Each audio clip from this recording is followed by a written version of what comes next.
To understand this concept, we come to the structure of leaf. In leaf, petiole or leaf stalk is there, which connect stem with the leaf.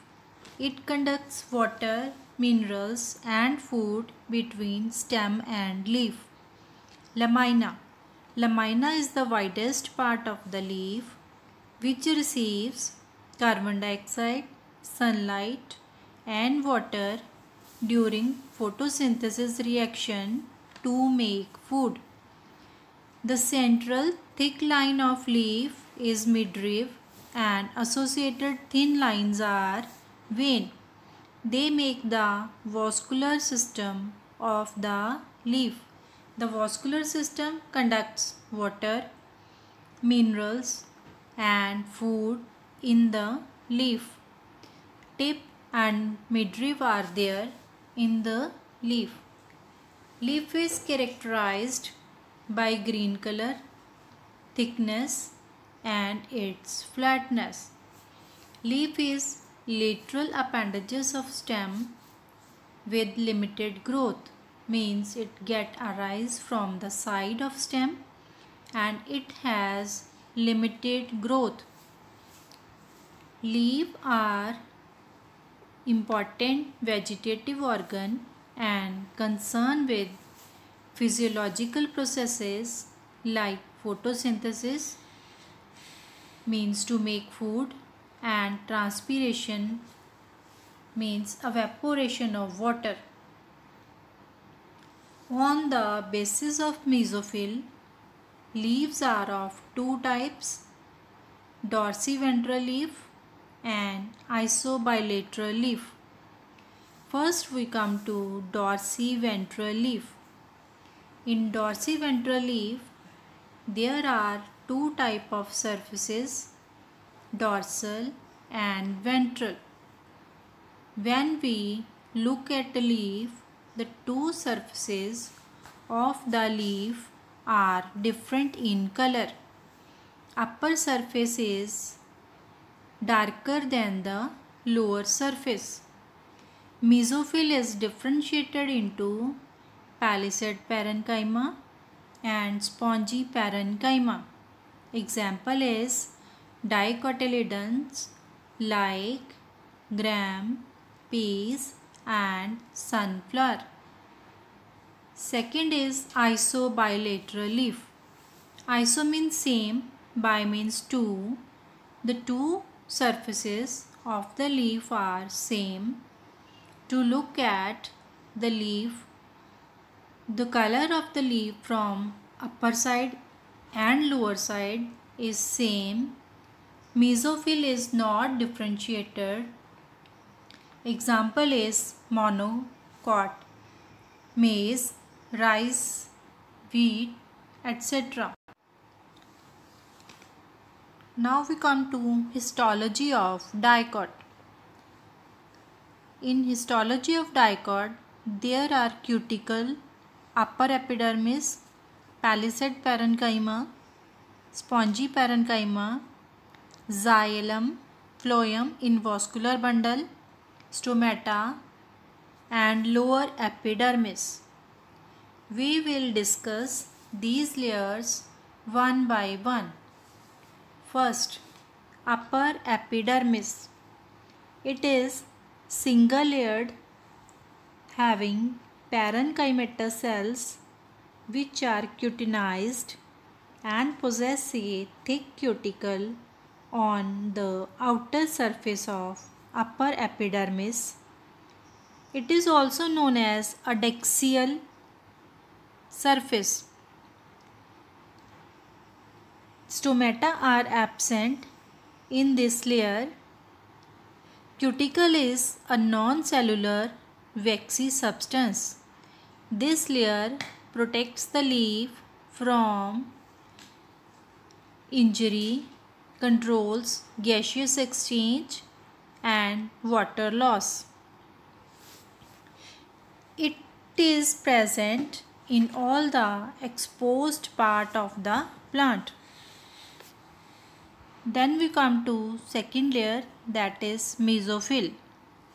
In between upper epidermis and lower epidermis, there is chloroplast containing photosynthetic tissue called mesophyll is present. Mesophyll is divided into two parts, palisade parenchyma and spongy parenchyma. Palisade parenchyma consists of elongated cells and having abundant chloroplast. These are closely packed cells.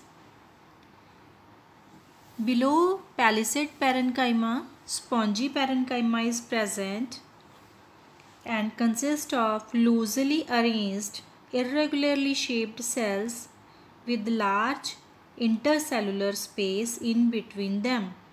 Spongy parenchyma is in contact with the atmosphere through stomata.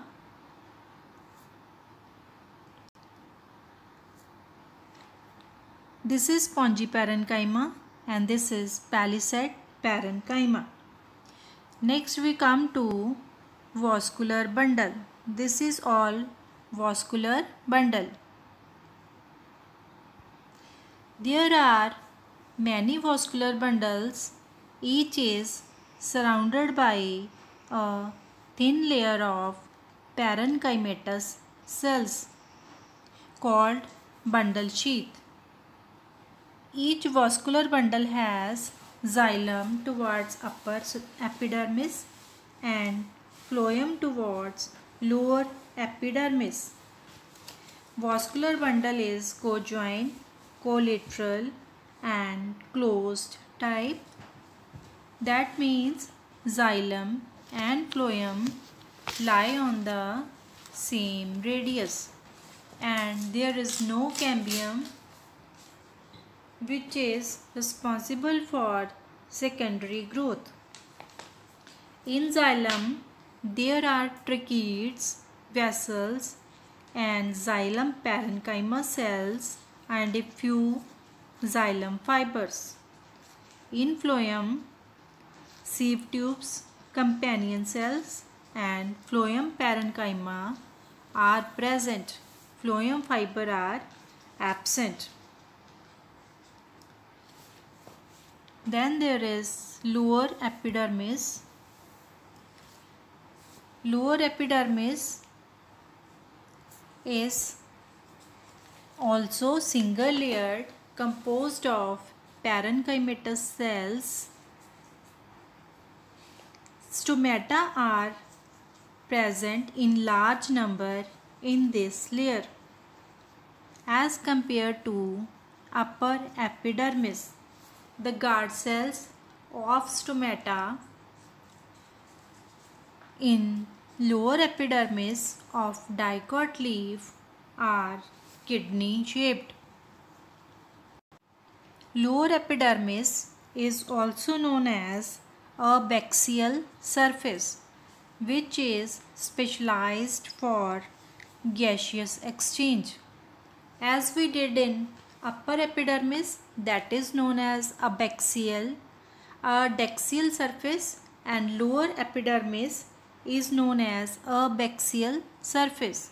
Upper epidermis is meant for light capturing during photosynthesis and a baxial surface is meant for gaseous exchange. Now we come to histology of monocot leaf. Monocot leaf is present in maize, rice, etc. In monocot leaf, same type of layers are present: cuticle, upper epidermis, substomatal chamber, mesophyll, bundle sheath, xylem, phloem, lower epidermis and stomata. We will discuss these layers one by one. First is Upper epidermis. Upper epidermis in monocot leaf is a single layer compactly placed cells of parenchymatous tissue which are cutinized. Large bulliform cells are present in this layer. These cells are meant for unrolling of leaf during its development. When there is water loss, to prevent water loss, it will cause curling of the leaf. This layer is identified due to presence of these bulliform cells. Stomata are also present in this layer. Next layer is mesophyll. Mesophyll is not differentiated into palisade parenchyma and spongy parenchyma. It only consists of isodiametric cells that contains abundant chloroplast. There are 6 to 7 layers of cells. They carry out photosynthesis in them. Vascular bundle. Vascular bundle in monocot leaf are uniformly distributed that contain xylem and phloem. Cambium is absent. Vascular bundle are co-joint and collateral. That means they are bounded by a single layer of sheath that is known as vascular bundle sheath. Xylem lies towards upper epidermis and phloem lies towards lower epidermis. If the vascular bundle sheath is single layered, it is known as panicoid. When it is two layered, then it is known as festucoids. We are watching sclerenchymatous patches. These sclerenchymatous patches are present in monocot leaf. These are found at both the ends of vascular bundle extending up to upper epidermis and lower epidermis. The function of sclerenchymatous cells in monocot leaf is to provide mechanical strength. Vascular bundle sheath, which is made up of compactly arranged cells, contain chloroplast. The chloroplast is arranged in centrifugal manner, that is moving away from the center manner in the monocot leaf. Lower epidermis. Lower epidermis is made up of compactly arranged parenchymatous cells. Parenchymatous cells are living cells of simple permanent type of tissue. And what type of sclerent tissue is? It is non-living, simple, permanent type of tissue. Lower epidermis of monocot leaf contains stomata, which is meant for gaseous exchange. The guard cells of stomata are dumbbell shaped in monocot leaf. And lower epidermis protects the leaf from injury, controls water regulation and gaseous exchange. The color of the leaf is same on lower surface and upper surface of the leaf in monocot leaf. So students, now you are familiar with these two diagrams and can write the difference between dicot leaf and monocot leaf. Difference in dicot leaf and monocot leaf. First we come to symmetry. Symmetry is dorsiventral in dicot leaf and isobilateral in monocot leaf. Dorsiventral means upper surface is dorsal and lower surface is ventral. Isobilateral means iso means same, bi means two. Both the surfaces are same. Shape of leaf is broad. As you are watching in the diagram, shape of leaf is broad, and in monocot leaf, shape of the leaf is long and slender, as you see in case of maize. Color of upper surface of dicot leaf is dark green, and in monocot leaf, color is equally green on both the sides of leaf. You must have seen grass. Grass is equally green on both the sides. Venation. Venation is arrangement of veins. How veins are arranged in a leaf is known as venation. Venation is reticulate in dicot leaf and it is parallel in monocot leaf. Stomata, which are responsible for gaseous exchange, are found in lower surface of dicot leaf, and stomata are equally distributed in both upper and lower epidermis in monocot leaf.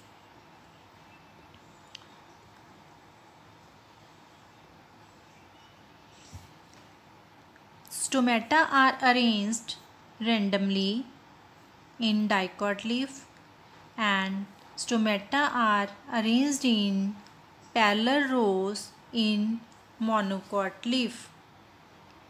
Guard cells in dicot leaf are kidney shaped, as you are watching in the diagram. Dicot leaf and in monocot leaf, guard cells are dumbbell shaped.